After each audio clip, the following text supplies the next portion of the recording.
Ya,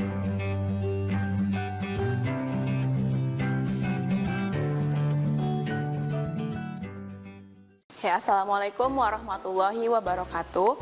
Bertemu lagi dengan saya, Reza Rezdiana, dalam pembelajaran IPA kelas 7. Nah, hari ini kita akan belajar mengenai materi pencemaran lingkungan. Nah, sebelum kita membahas mengenai pencemaran lingkungan, tentu kita harus bisa membedakan mana lingkungan yang tercemar dan mana lingkungan yang masih bersifat alami. Nah, lingkungan yang bersifat alami atau lingkungan alami adalah lingkungan yang dalam keadaan seimbang. Artinya, komponen-komponen biotik dan abiotik dalam lingkungan tersebut dalam keadaan seimbang. Sedangkan lingkungan yang tercemar atau pencemaran lingkungan dikatakan sebagai masuknya zat-zat atau komponen lain yang merugikan ke dalam lingkungan. Nah, berdasarkan macam-macam penyebabnya, pencemaran dibedakan menjadi pencemaran kimia, pencemaran fisik, dan pencemaran biologis. Nah, pencemaran kimiawi adalah pencemaran yang diakibatkan oleh zat-zat kimia. Sedangkan pencemaran fisik adalah pencemaran yang disebabkan oleh zat cair, padat, ataupun gas. Nah, pencemaran biologis adalah pencemaran yang disebabkan oleh mikroorganisme atau organisme-organisme yang dapat menyebabkan berbagai penyakit. Nah, jenis pencemaran berdasarkan tempatnya. Yang pertama adalah pencemaran air.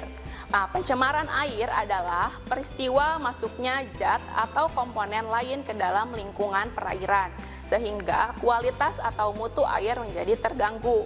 Nah, penyebab terjadinya pencemaran air ini bisa dari limbah pertanian, di mana sisa pupuk atau nutrien yang digunakan oleh para petani dapat menumpuk di perairan dan menyebabkan terjadinya eutrofikasi atau membludaknya alga. Nah, kemudian bisa juga penyebabnya adalah dari limbah rumah tangga. Nah, limbah rumah tangga berupa sampah organik seperti air comberan dapat menyebabkan peningkatan oksigen pada air untuk proses penguraian mengarah pada berkurangnya oksigen di air. Nah, jika kadar oksigen di air berkurang, maka organisme-organisme atau makhluk hidup yang ada di air seperti ikan-ikan akan kekurangan oksigen dan dapat menyebabkan kematian. Nah, penyebab lainnya adalah misalnya dari deterjen yang sisa pencucian yang dibuang ke air. Nah, ada juga dari limbah industri atau pabrik yang sifatnya berupa logam berat, toksik, berupa minyak ataupun berupa padatan yang jika dibuang ke perairan itu akan meningkatkan suhu atau termal pada perairan dan dapat menyebabkan terjadinya pengurangan oksigen di dalam air. Nah, dampak pencemaran air bagi lingkungan yang pertama adalah tentunya akan menjadi kesulitan mendapatkan sumber air. Nah, selain itu rusaknya ekosistem perairan. Nah, bisa dilihat pada gambar contohnya karena perairannya tercemar, misalnya karena terjadi tumpahan minyak, maka ikan-ikan yang ada di sungai atau di perairan tersebut menjadi mati. Nah, ada juga yang menyebabkan, misalnya menyebabkan penyakit, di mana jika perairan tersebut mengandung berbagai bakteri atau organisme yang bisa menyebabkan penyakit jika digunakan atau dikonsumsi. Kemudian pencemaran yang kedua adalah pencemaran udara. Nah, pencemaran udara adalah peristiwa masuknya zat, energi, ataupun komponen lain ke dalam komponen udara. Akibatnya, kualitas udara menurun sehingga mengganggu kehidupan manusia dan makhluk hidup yang lain. Nah, dalam kondisi normal, kandungan atau komposisi udara adalah terdiri dari nitrogen atau N2 sebanyak 78,09%. Kemudian oksigen 21,94%, karbon dioksida atau rumus kimianya adalah CO2 sebanyak 0,032%. Kemudian ada argon 0,93% dan komponen lainnya dalam jumlah yang sangat sedikit. Nah, apa yang menjadi dampak dan penyebab terjadinya pencemaran udara? Nah, pencemaran udara ini bisa dari gas ataupun dari debu. Nah, dari gas yang dianggap berbahaya apabila melebihi kadar tertentu di udara, misalnya SO2 dan gas NOx dapat menyebabkan hujan asam. Di mana hujan asam ini dapat menyebabkan erosi atau kerosi pada bangunan dan mengganggu pertumbuhan dari tumbuhan karena sifatnya asam. Kemudian jika kadar CO2 itu berlebihan, maka akan menyebabkan efek rumah kaca yang akan menyebabkan terjadinya pemanasan global atau meningkatnya suhu bumi. Kemudian jika karbon monoksida atau CO itu jumlahnya berlebihan, akan menyebabkan si tubuh kita itu lebih mudah hemoglobin dalam tubuh kita lebih mudah mengikat karbon monoksida daripada oksigen, sehingga akan menyebabkan keracunan. Kemudian dari CFC atau CFC itu penggunaannya dapat menyebabkan berlubangnya lapisan ozon. Nah, ada juga partikel debu atau partikel-partikel lain yang berbahaya seperti timbal, asbes, dan karbon yang dapat mengganggu kesehatan manusia, terutama kesehatan pernafasan.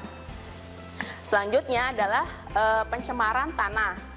Pencemaran tanah adalah peristiwa masuknya zat atau komponen lain ke dalam suatu areal tanah. Akibatnya dapat mengubah dan mempengaruhi keseimbangan ekologis di areal tersebut. Penyebabnya bisa karena pemakaian pestisida yang berlebihan, dari limbah industri, penambangan atau dari hujan asam. Nah,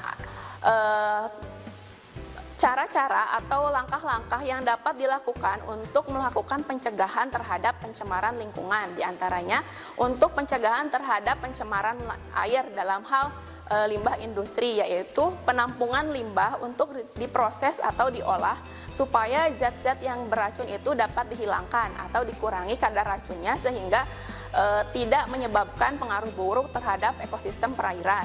Kemudian menanam tanaman sejenis alang-alang di sepanjang sungai, pembuangan limbah sebagai penanggulangan. Selanjutnya, untuk limbah pertanian sebaiknya tidak mengalirkan limbah ke sungai atau danau. Kemudian pengaturan dalam penggunaan pupuk buatan, penggunaan pestisida yang mudah diuraikan oleh alam, dan penggunaan biological control atau pengganti pestisida, serta menanam tanaman pertanian yang aman terhadap hama. Nah, untuk limbah rumah tangga, langkah yang dapat dilakukan adalah membuat tempat pembuangan sampah, membuat lubang penimbunan sampah, serta memanfaatkan sampah sebagai pupuk. Nah, untuk limbah minyak, hindarkan kebocoran minyak, adanya sanksi yang tegas untuk membersihkan dengan cara bioremediasi jika terjadi tumpahan minyak di perairan. Nah, kemudian bila ada tumpahan dibuat penghalang secara mekanik untuk mencegah penyebaran yang lebih luas. Nah, pencegahan terhadap pencemaran udara, pencegahan terhadap penggunaan atau meningkatnya karbon dioksida, karbon monoksida, nitrogen dioksida, dan SO2 itu dilakukan dengan mengurangi penggunaan bahan bakar, mencegah penebangan hutan dan lahan pertanian, kemudian menggunakan konverter katalik di setiap kendaraan yang menggunakan bahan bakar minyak, serta melakukan reboisasi dan perluasan lahan untuk tanaman hijau. Nah, untuk penggunaan CFC itu dapat ditanggulangi dengan tidak menggunakan parfum yang spray misalnya.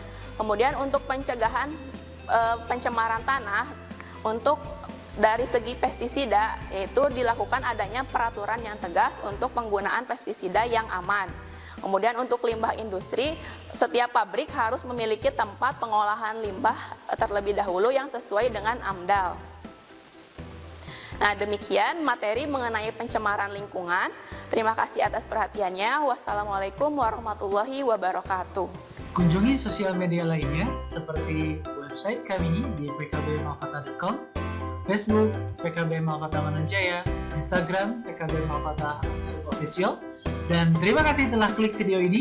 Jangan lupa like, comment, share, and subscribe untuk menunjukkan dukungan kamu terhadap channel ini. Enjoy the video PKBM Malkota.